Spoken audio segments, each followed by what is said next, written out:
Great, sir. So, sir, moving on, for nearly a decade, you managed India operations for Electronic Arts EA, the second largest gaming company in America and Europe. So, can you tell us about your experience of working with the gaming industry when India was at the cusp of a technological transformation? Yeah, sure. I actually spent more than a decade. I spent 11 years in EA, Right. had three roles, gathered a lot of airline miles, and traveled the world. It was a transformative experience for me. Outside of falling asleep in a workshop that was being conducted by the Winter Olympics Committee chairman, I think it was incident free and mostly I was well behaved. It was a lot of fun, very challenging. For those of you who may not be familiar, Electronic Arts or EA is actually a leading video games company and responsible for bringing some of the best franchises like Need for Speed, Battlefield, and of course FIFA. Yeah. So a long history of amazing entertainment products and a typical Bay Area Fortune 500 company. So yeah, I mean, lots of learnings for me in 11 years, and my induction into games was slightly different. I had actually done a startup as one of the three co-founders. We raised capital in London and set up a India operations, and there we began to get projects that involved game development and e-learning content development. So that's how I was sort of inducted into the world of games. And then after we sold that company, it's called Orona. After 3 years of building it, I got a call from EA, which had a small 60-member operation in Hyderabad at that time. And I happened to join. I like the people a lot. I like the work culture. And I was fascinated at the prospects of not just building games for others, but actually owning IP and charting the course of, these properties over multiple years.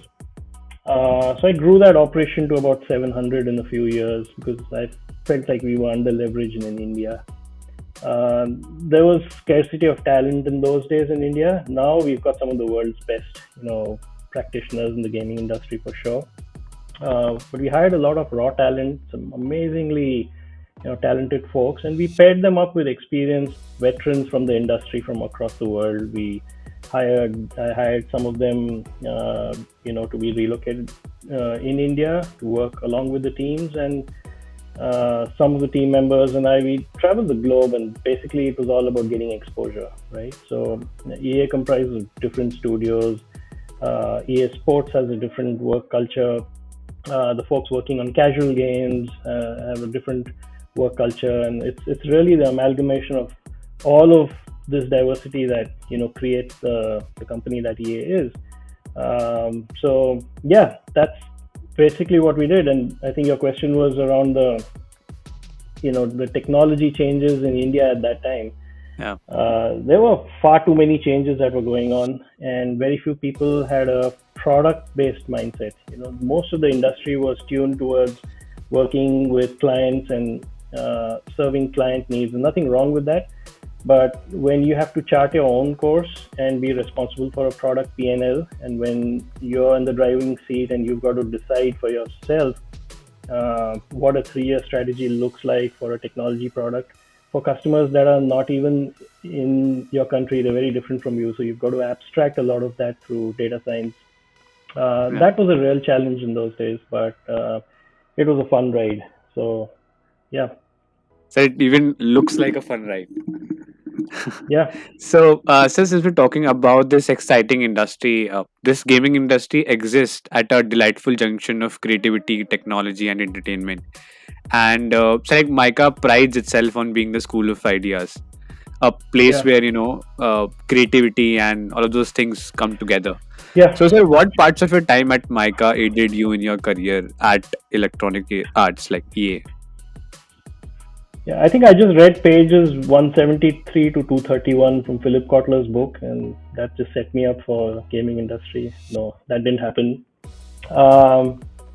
You're right. The games industry does involve the best of, creativity, technology, and entertainment, plus an ability to sort of crystal ball gaze into the future to understand what's likely to change and how is that going to end up shaping, consumer behavior going forward. People don't buy technology; they buy solutions, they buy experiences. So you've got to keep yourself focused on that. But technology is a big enabler, right? So to the extent possible, you have to use good judgment to predict what's coming rather than chasing what's already there.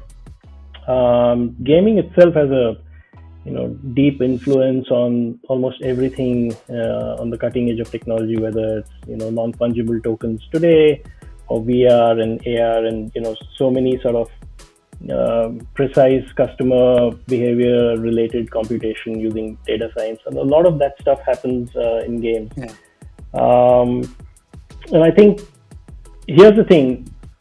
You asked me how my stint in MICA helped me get into this industry. Uh, I think that road looks very clean and paved when I look back in hindsight, right? But it was very difficult to draw a line from what I learned in MICA towards building a career in games, right? So, at least in my case, I meandered a lot, working in a bunch of startups and smaller companies, and just found my way, at the right time. I think luck plays a huge role. Yeah. Opportunities knock, and then you have to open the door at the right time, right?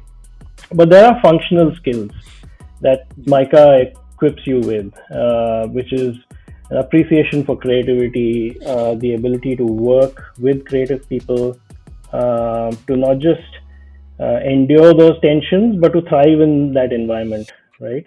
Right. Yeah. Uh, there's also elements of product management and brand management, which I'm sure is covered in adequate measures in MICA. And then getting deep into the art and science of games, right? So games influence pop culture. Just understanding what these are, and as much as we follow movies and music, there is a sizable audience that engage in video games, and knowing the history and knowing how these are produced actually goes a long way. So you mentioned about meandering, and I'm sure most of us, especially when we are stepping into the corporate, we can relate to it.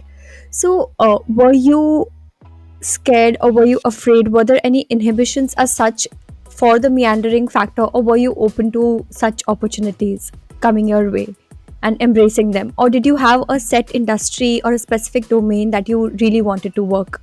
Meandering doesn't mean job hopping.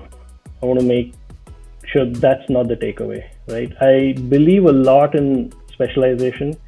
It takes a bit of time for you to age in a system and start contributing. And by the time you find, your footing and you find the right sweet spot of what you have to offer versus what the customers of that company need, it does take a bit of time. The meandering is basically an expression of being open towards getting into spaces that are less defined than others, right? And you should be totally Yeah. comfortable doing that if that's what you want to do.